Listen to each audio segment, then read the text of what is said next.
Shalom, apa kabar saudara sekalian? Kiranya kasih Tuhan Yesus menyertai kita sekalian. Sebelum kita menyambut firman Tuhan, sebaiknya kita saat teduh sejenak.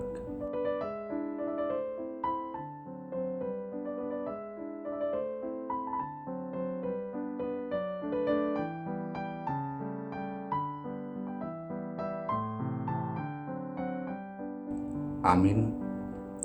Firman Tuhan untuk kita hari ini diambil dari kitab Mazmur, pasal yang ke-149 ayat 1. Haleluya, nyanyikanlah bagi Tuhan nyanyian baru. Pujilah Dia dalam jemaah orang-orang saleh. Pujilah pemberi kemenangan.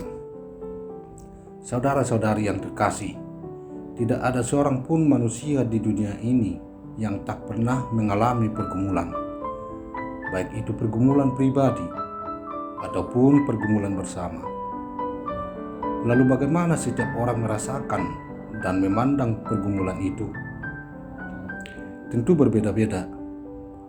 Ada sebagian orang memandang pergumulan itu sebagai akhir hidup dan kemudian putus asa.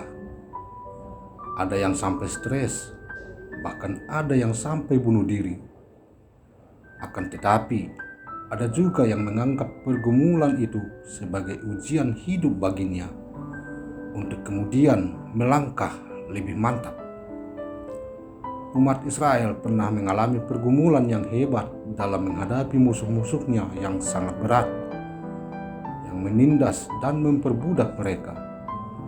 Namun Tuhan melepaskan mereka dari pergumulan itu dan memberikan mereka kemenangan atas musuh-musuhnya.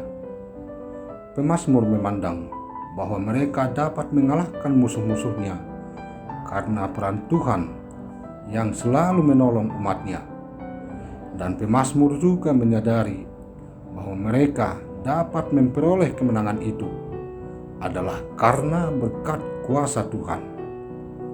Itulah sebabnya pemazmur mengajak seluruh umat Tuhan untuk menyanyikan nyanyian baru bagi Tuhan dan memuji Dia dalam jemaah orang-orang saleh. Nyanyian baru yang dimaksud adalah di mana umat Tuhan boleh merasakan pengasihan Tuhan dalam hidupnya.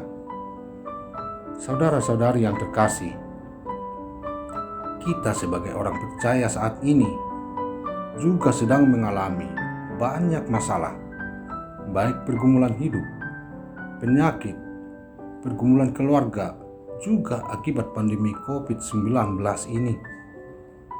Banyak orang yang kehilangan pekerjaan karena di PHK, dan ada juga yang kehilangan anggota keluarganya. Kesempatan inilah yang dipakai iblis untuk menjalankan aksinya. Tujuan iblis adalah untuk menghambat rencana Tuhan.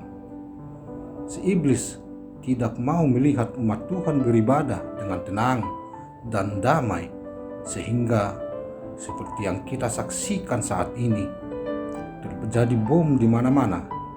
Sasaran utamanya adalah rumah Tuhan. Tujuannya adalah supaya umat Tuhan ketakutan dan tidak mau beribadah kepada Tuhan. Demikian juga wabah pandemi yang kita alami saat ini menyeret banyak orang percaya untuk tidak datang beribadah kepada Tuhan dengan alasan takut kena wabah.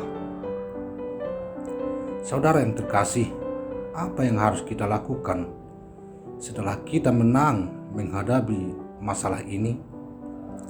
Yang pertama adalah andalkan Tuhan dalam setiap langkahmu, maka Ia akan menolongmu. Yang kedua, nyanyikanlah nyanyian baru bagi Tuhan.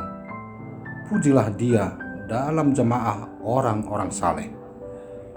Yang ketiga, akuilah bahwa saudara bisa hidup menghadapi masalah ini dan bisa memiliki sesuatu itu karena berkat kuasa Tuhan. Amin.